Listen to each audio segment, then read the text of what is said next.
So this was very generous, Vivek, and thank you. And thank you all for coming. Thank you for your interest in leadership, and thank you for your interest in my book. But before I get into the story of how this book evolved and to give you some highlights of the book, I want to acknowledge the layers of joy that I'm feeling by being here this afternoon.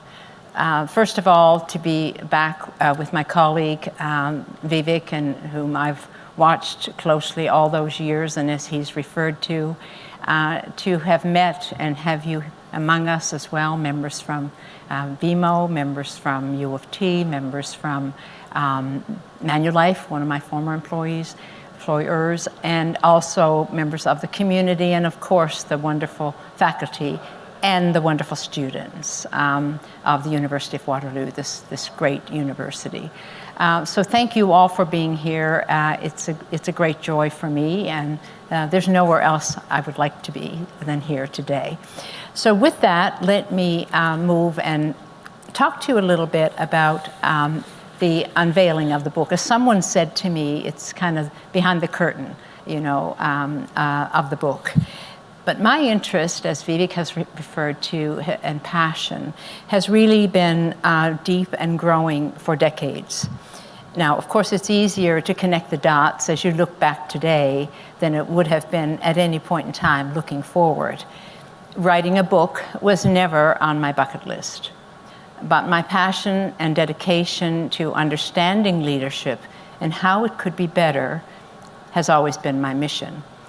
The book evolved from this great passion through a deliberate and a very focused exploration of the implications of the big disruptions we were going through, and how did they affect leaders through the dramatically changing times.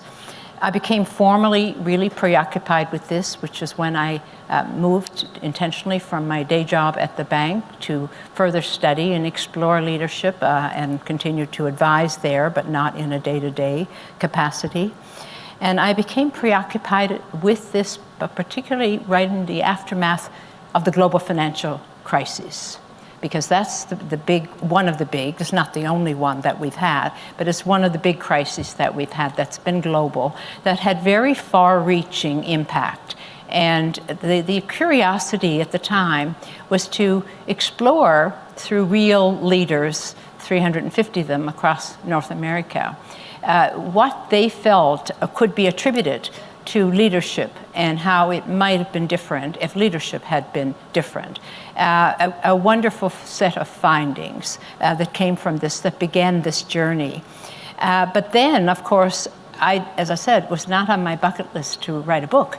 So now we're into the pandemic, and this intensified both my curiosity and my great need to understand this better, these dramatically changing times and their impact on leadership. Throughout this period, in between, there's two major crises in particular, I wanted to explore how organizations were adapting. And it was encouraging to see organizations had adapted well. They had recuperated from many things, even from the scandals and the deceit that we saw play out in the financial crisis period, in addition to the destruction of companies. But many did well in multiple ways. New business models, new customer models, potentially new student models, new patient models. My world has gone across these sectors, and I could see all the changes. The one thing, though, that was confirming for me is that the leadership side, the talent pipeline side, leaders in place and the pipeline were lagging. And in fact, it had been less definitive as to what we should do differently. So that's when I began to think more about this. And I started to explore three questions in particular. One was to address, what is it? What would be the 2 or 3 real game changers that was now playing out in our worlds that really could be attributed to those great disruptors? The second one was, if there are these 3 or 4 big game changers that no leader is exempt from, then what would be the specific abilities that now would be more highly valued than might have been over the last decade or 2 or before? And they might even be expected, because we have workforces now that feel more empowered, and they want to be more empowered. They feel more emboldened. And so there's a big ask from our workforces that was greater than before. The third one then was, what would compel leaders to embrace a mindset of becoming more self-aware by assessing how they're measuring up in this newer and changing world, and therefore pursue some renewal of themselves. My curiosity was driven by my own leadership experiences and my own learnings over the decades, which was across many sectors and many cultures, geographically as well. And it was supplemented by the experience of the several hundred leaders that I've had the opportunity to teach at Rotman and at the Bank of Montreal, and their learnings and their findings. So all of this started to culminate into pictures for me that would answer those questions and hopefully have good impact on both today's leaders as well as those emerging leaders that we refer to in our great student bodies. And so the curiosity involved as well my acknowledgement that I was seeing in a general way through all the work I was doing with leaders. There were this group that always excelled. They excelled no matter what the changes were or what the continuing challenges were from the current context that they were in. There was another general category who continued, and we see this today. They continue to be good leaders, but they do have significant struggles. And of course, the third category, not surprising, were those who, over time, if they don't renew, they don't sustain the leadership abilities, and you do find derailment happen. I was seized with this, and so I wanted to explore it more. But importantly, I've spent a lot of time on boards and in different, as I said, different institutions, large, purposeful institutions. And so this I wanted to see in terms of what I was hearing. In boardrooms, for example, being involved with the selection of CEOs and senior leaders, I would hear stories like, if only this person had learned earlier, they could have done so much better. This candidate today could be a true candidate for this important role if they had known this earlier and if they had done something about it, if they were aware of it.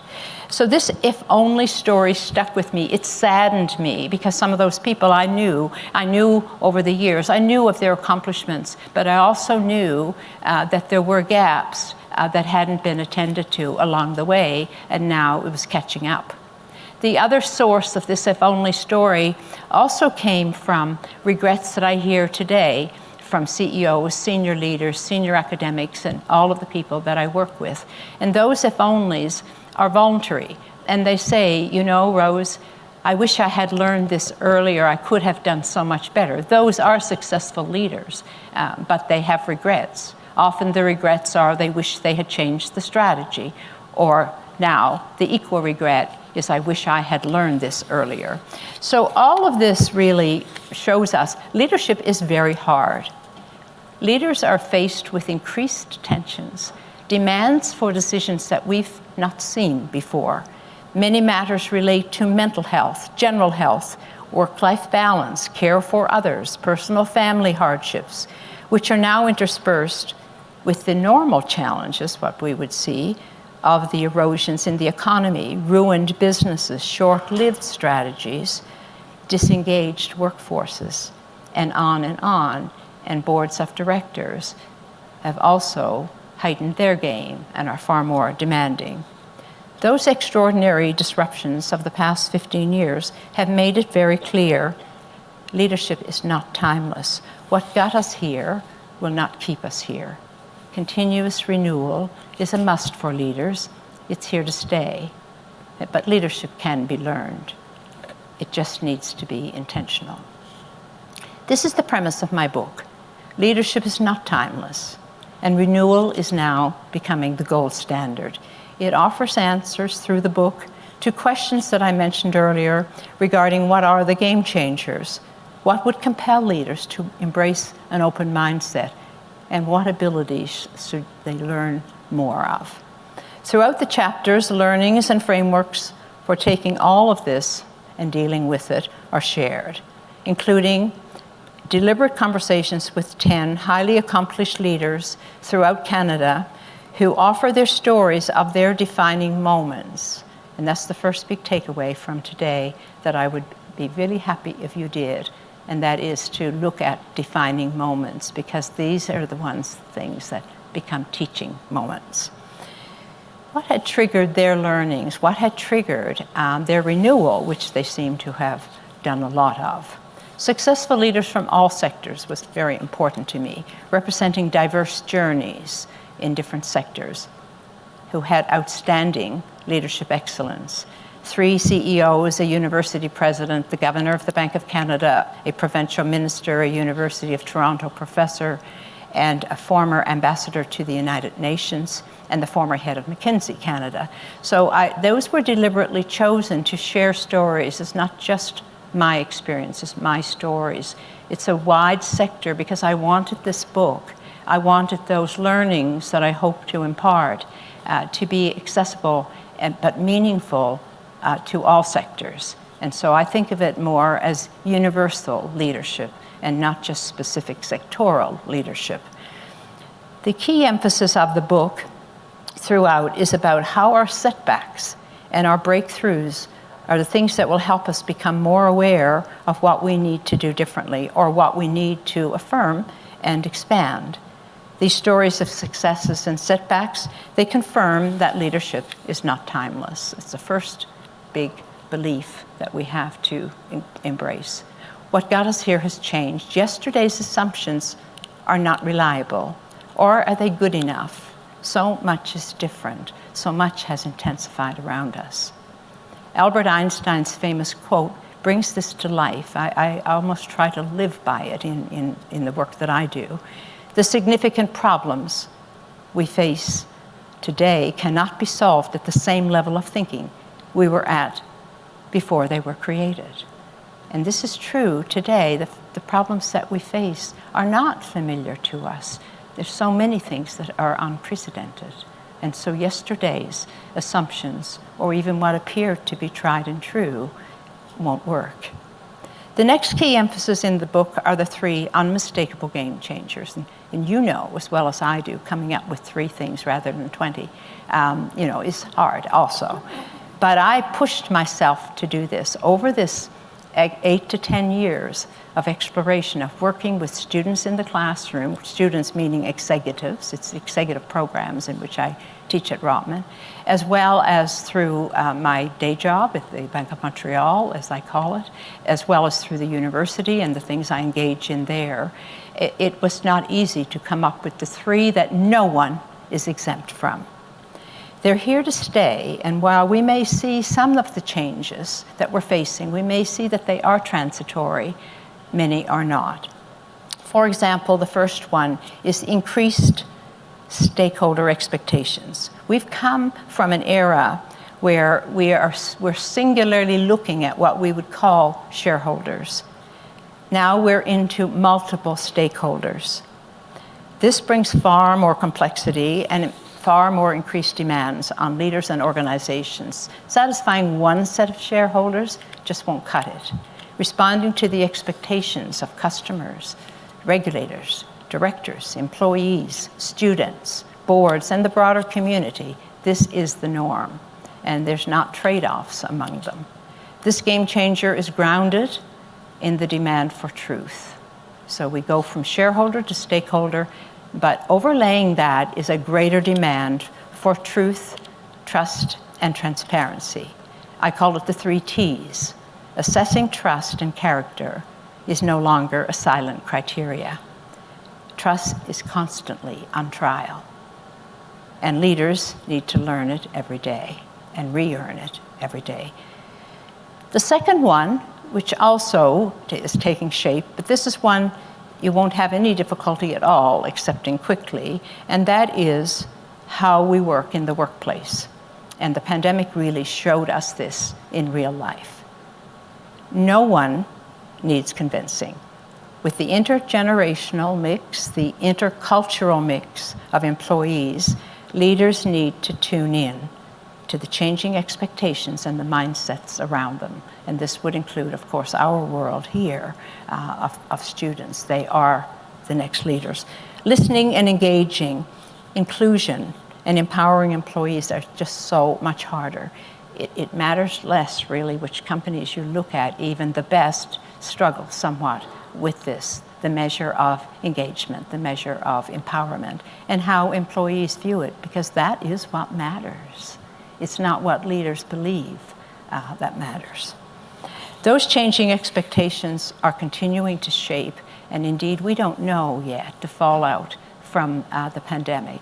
And so we cannot judge too quickly where to go with this. We have to let it play out, but we have to play out by listening, by tuning in to our people that we're dealing with.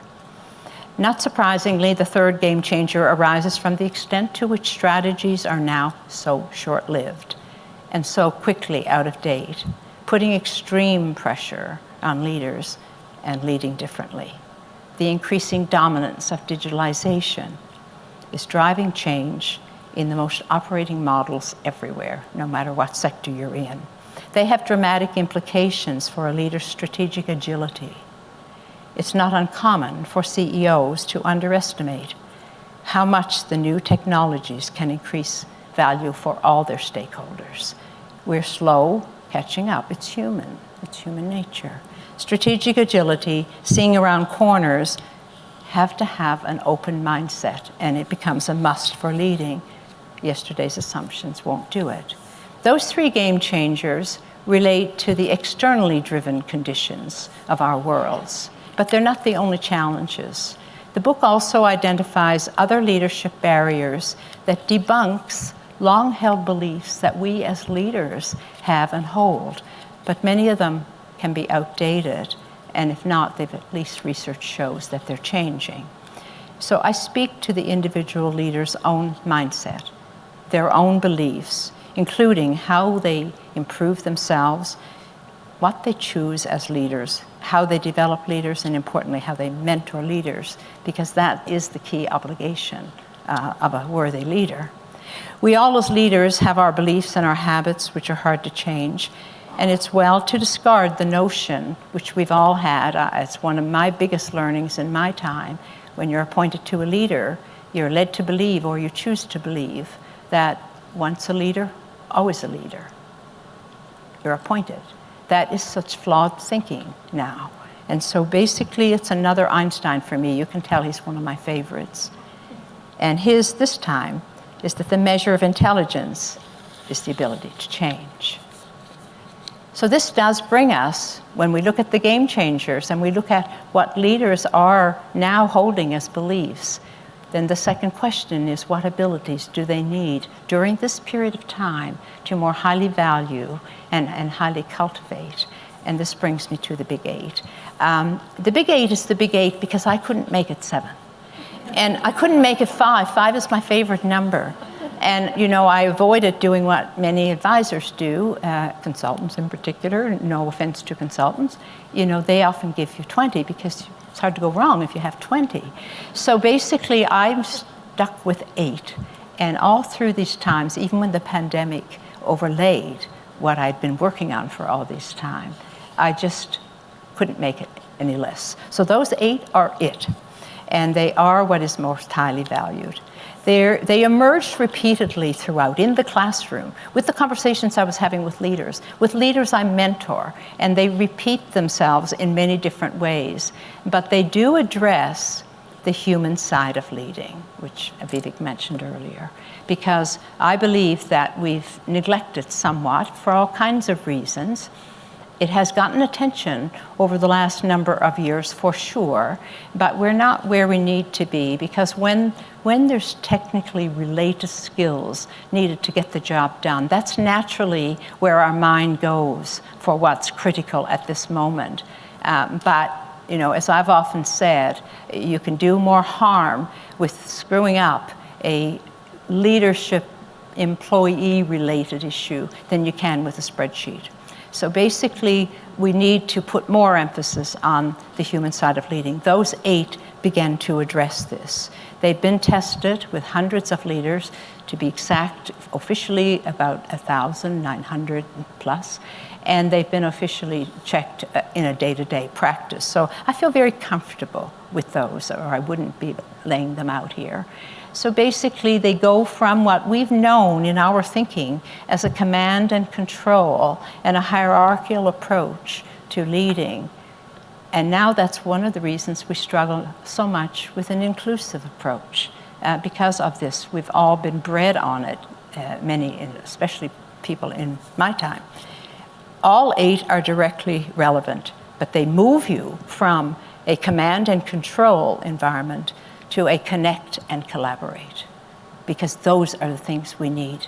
That's what people are looking for. That's what students look for. That's what customers look for. They want to understand the why of things, not just the order or the decision. They are personal adaptability, not hard for you to see where that comes from and what we've been talking about. They are strategic agility, and they're self-renewal. Those 3 are 3 of the 8, and they really relate to the mindset that you, the leader, has. The next 2 relate to your personal values, which are very central, and they become empathy. There's no greater emphasis now that's placed on any ability than empathy. It has come out into the world.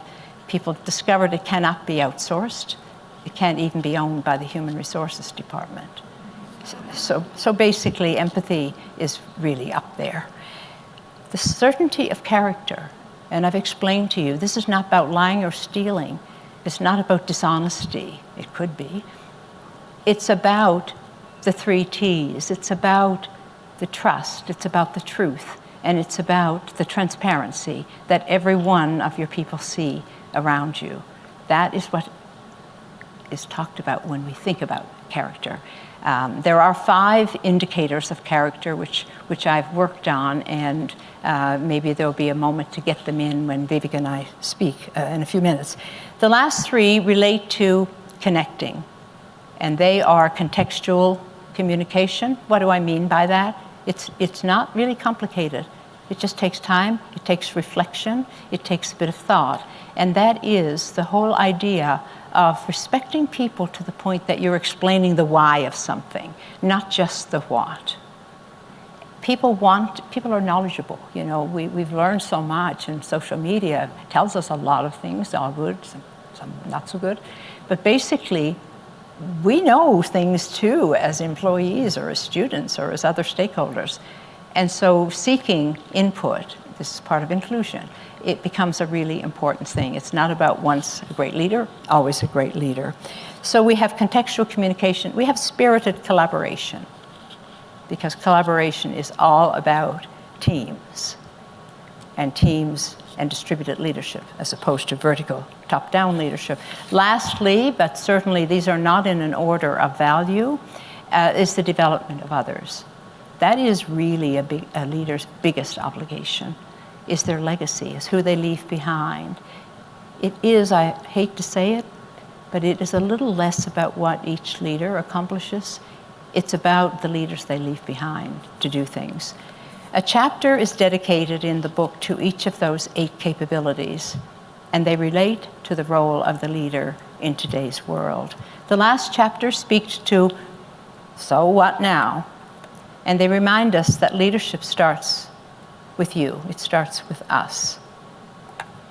And it ends with us. The emphasis on this part creates a focus on how to move forward, how to apply the concepts that are being offered throughout the book. And it all starts with self-renewal.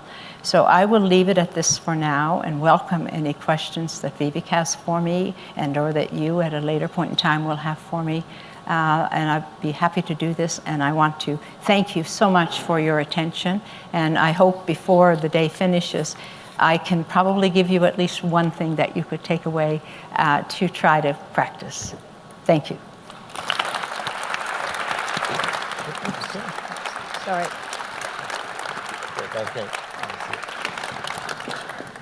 Okay, I'll go.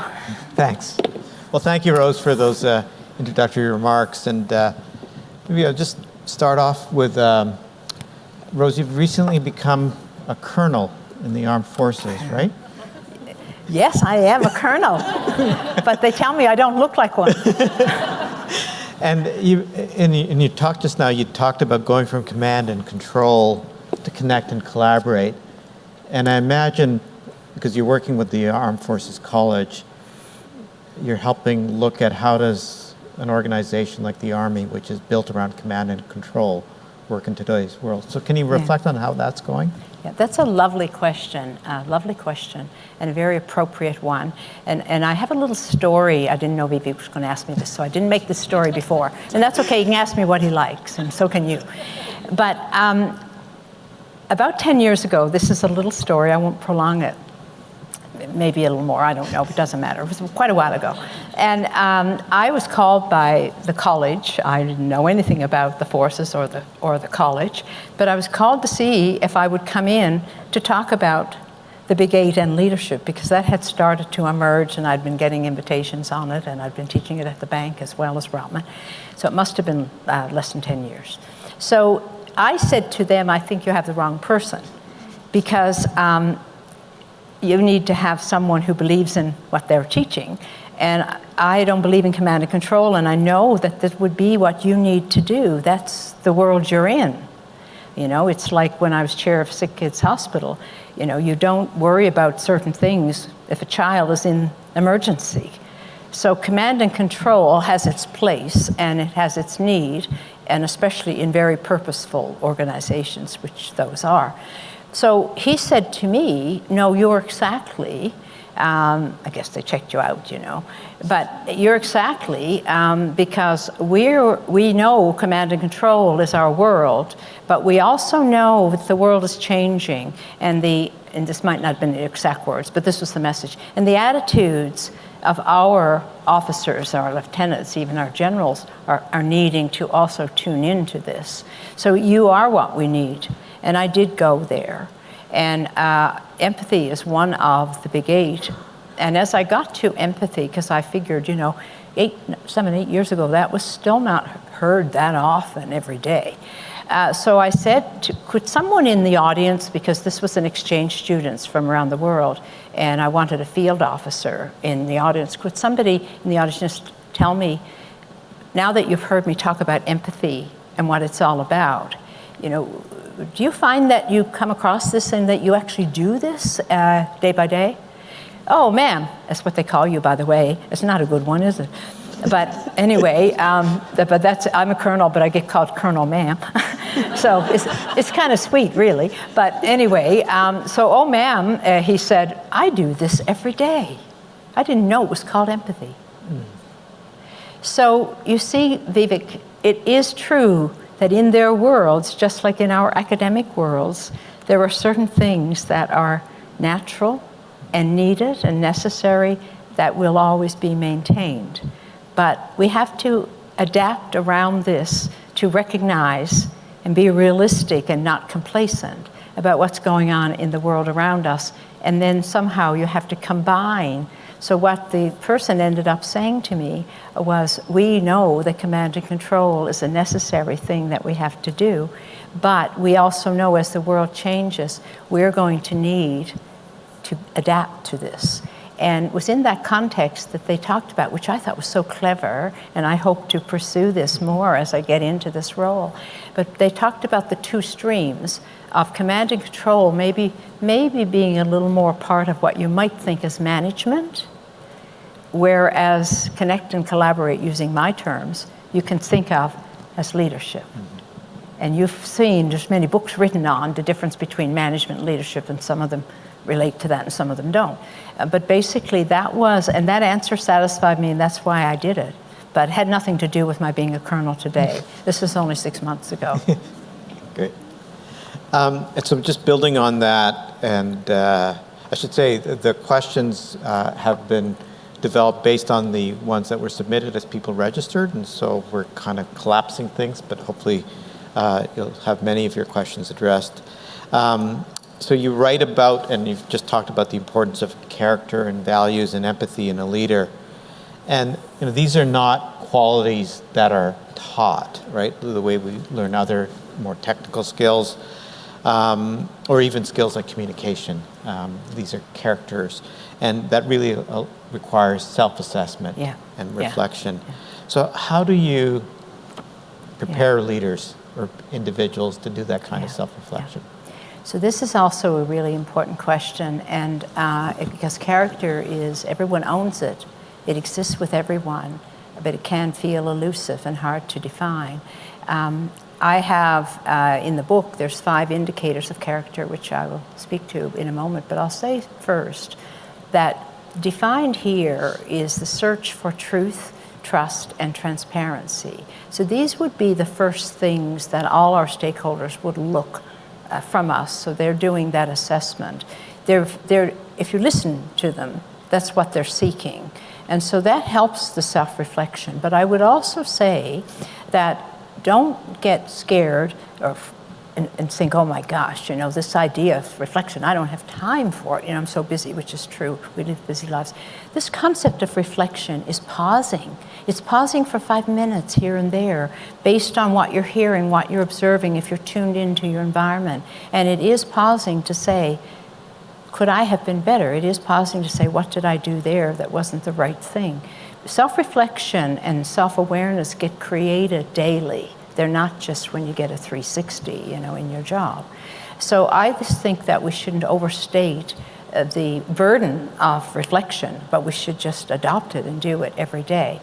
And I think leaders will know if they're tuned in at all, whether they have a good level of trust or they don't. So looking even inwardly at, do my people trust me? Do anyone trust me? Becomes a very important thing to do. What people tend to look for, gone through a lot of work on this to try to ground it into something that people can relate to every day. They look for, do you keep your word? Now we kind of have used the word integrity a lot over time, but we've probably never really thought about what it might mean. But do they keep their word? People look for, do you keep your word? Do you go out on a limb do you have courage, or do you show signs that when the tough gets going, you just sort of back off or walk away? Do you forgive? How many of us grew up when we thought, oh my God, when a leader said, remember when you did this, Rose, that wasn't a good thing. And it's like, do you have a black book, that you keep? and if people, they don't let go and things stay forever. I mean, this is not how the world works. So it's forgiveness. I mean, it's nothing better than to see forgiveness in a leader. So those are just 3. Empathy was absolutely in there, as you can imagine. So basically, I would say that character doesn't have to be as soft as it appears. And if you pay attention, you know it when you see it, and people know it when they see it. And it has to be earned every day. Those are elements of character that are a little bit more elusive, but they're very definitively there. So many individuals, as they're moving through their leadership trajectory, are working on advancing their own career and developing these skills and characteristics, but they also are working on building a pipeline of leaders, building their teams. So how do you advise managers and executives to keep in mind how they can do their own development while developing their teams? Yeah. So, this is a pet peeve I have a bit.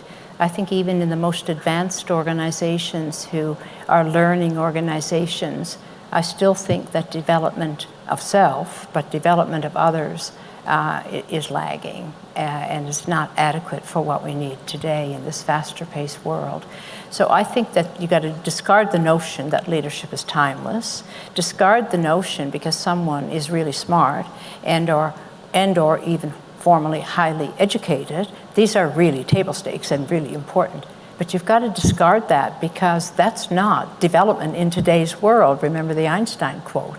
So formalized development becomes really important. And what do we mean by that? The model that we've used and it's been tested in a number of ways, and I still hold on to it, is development comes in 3 forms. It starts, of course, with feedback. So you have to be able to articulate where people need development without crushing them and being specific enough so that they have something to work with. But then how do you do this? Most development, in fact 70% of it, comes from on-the-job assignments. So it is what you do in changing in roles and or new projects. It doesn't have to be changing titles, or it doesn't have to be a ladder where you're getting promoted. It just has to be something different that's going to help you experience a new capability or skill. So that's 70%. And so therefore the care that goes into and has to go into what assignments that you give to people is really, really critical. Not just that there's a hole and you need to get it filled. And I feel that because I'm such a strong believer in development comes from all sources. I attribute myself as much to my success, be it what it is, to the volunteer roles that I've had than I do to my formally paid role, absolutely. And they've been in parallel since I've been 22 years old. So I think that, the development can and we do this, I have to say, at BMO, whereby part of the development will be taking on a board or taking on a charity, because there's so much you can learn from this. So we're a little bit too narrow in our thinking, I think, of the kinds of assignments, that they have enough stretch. Yes, they can have some risk, but you can't, let a person fall off a cliff. So there's a lot of thought that goes into this, and leaders need to take the time to do it. The other 10%, well, there's 30%, but the other 10 relies a lot on formalized, but a lot of people do that. They'll send people off, thank goodness they send them to Rotman at times, they send them to Waterloo, but it may not always be the best fit, but it should be no more than 10% of that. And then the 20% is about mentoring. And I'll end on that only to say, it's not in that order, because I think that mentoring is the most important thing that you can do. And I think it's unfortunate that sometimes leaders think that they're above and or outside of the need for mentoring. Wrong. I also think that leaders, think that mentors are for emerging leaders, the more junior ones. Wrong. Leaders are for everyone, and you will find research will show you that 80% of any cluster that you can do of even CEOs have 1 to 2 to 3. My first question I ask when I'm advising someone, do you have a mentor? No. Okay, then please get one. So development is not hard, but it has to be intentional and it has to be specific.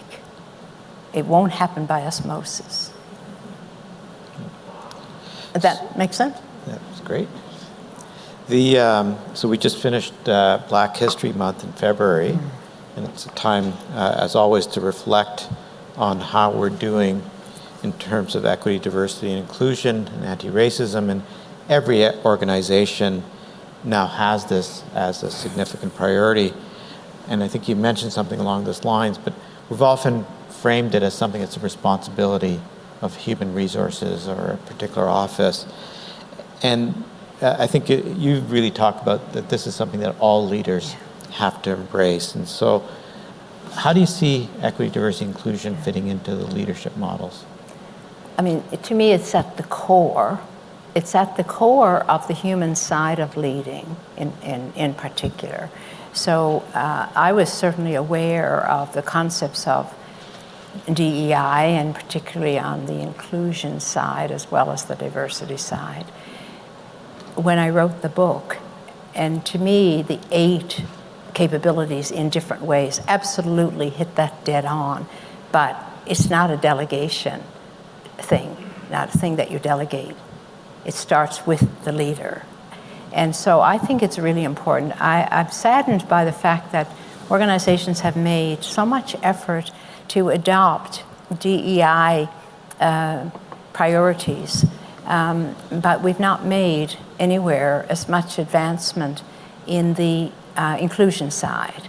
So I think we show and do a bit better in the diversity side, but diversity then has to be sustainable, and sustainable happens only if inclusion follows.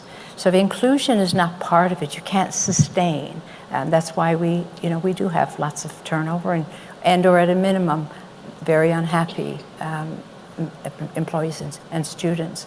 So I think the focus has to be a bit more on inclusion for sustainability, but inclusion is really hard, and everyone has to be part of it.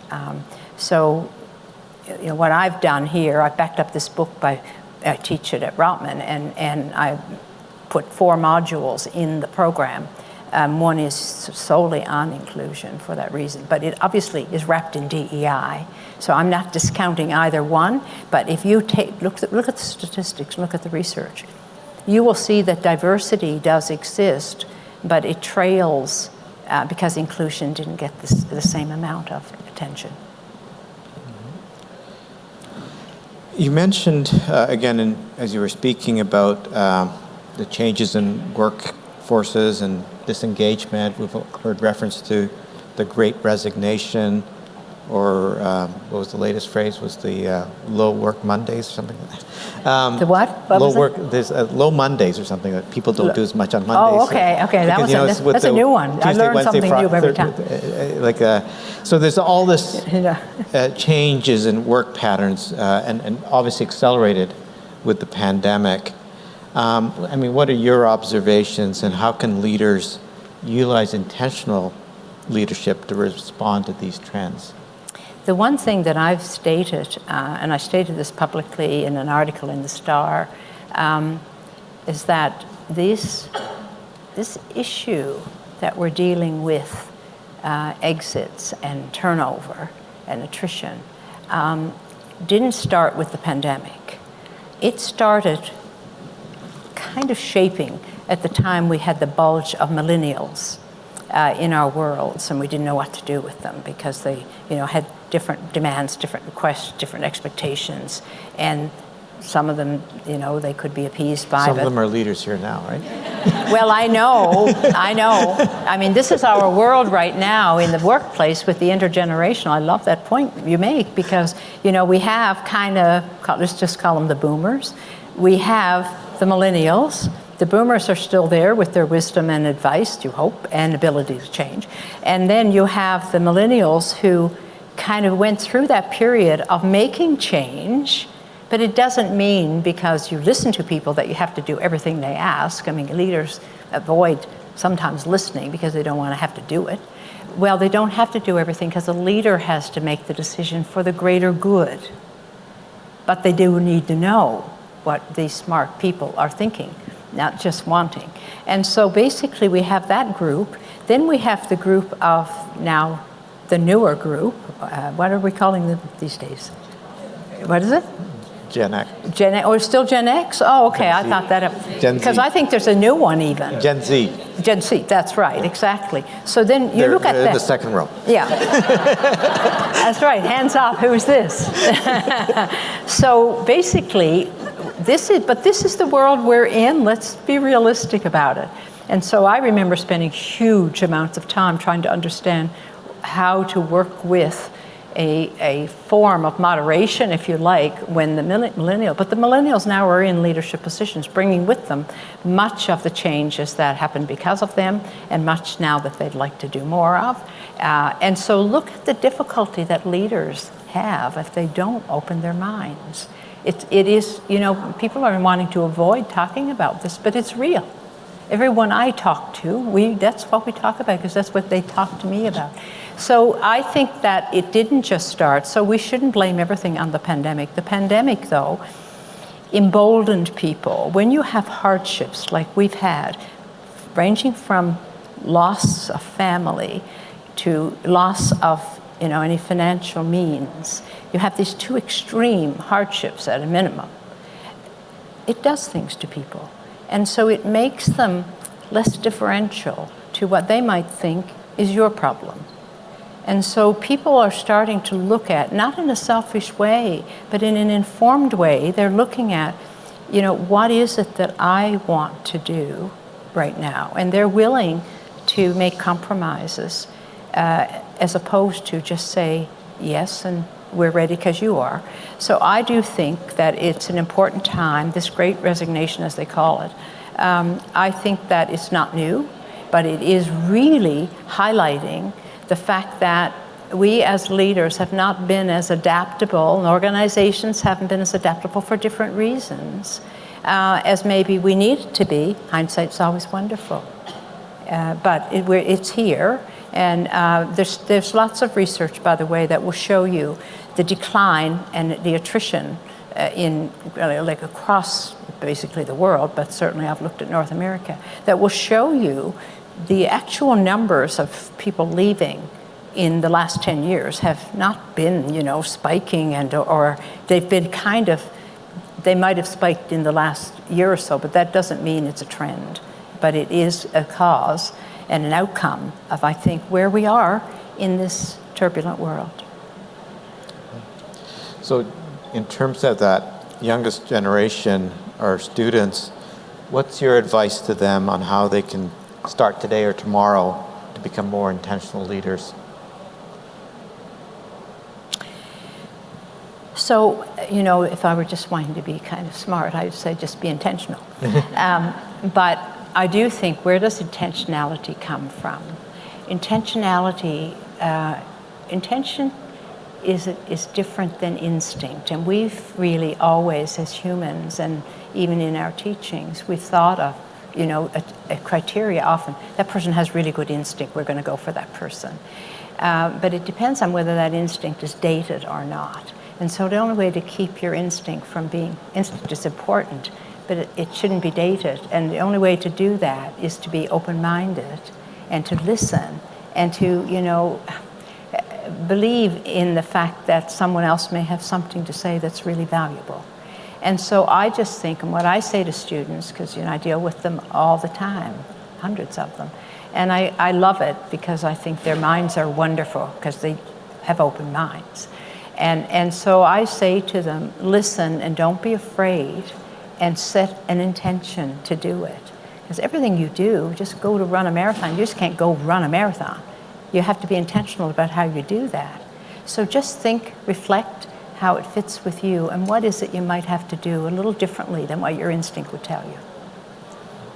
So you're the future. The students in the room, you all are the future, but the students in the room, you are our future. You're our hope, you're our optimism. And you don't have to worry about having to undo, because you're at a time where you can embrace and adapt those very things that we're learning the hard way. So one last maybe question. You talked about the importance of defining moments, and in the interviews that you did with leaders, they talked about their defining moments. Can you give some examples of defining moments in your own career? Oh dear, how long do we have? Yes, I will. I'm asked that question a lot, so I won't make it 10, a list of 10. I could give you a lot because I've just learned so much over time, and I've adapted and benefited from it. But I think that I place a lot of value on diversity, and whether I did that naturally, I don't know. But I was exposed to diversity very early in my career as I was trying to make my way, so-called up the ladder. And I worked in different countries, and I didn't have much experience in different countries and different cultures, different mindsets in the same way. And I learned quickly that, failure was not an option in my mind.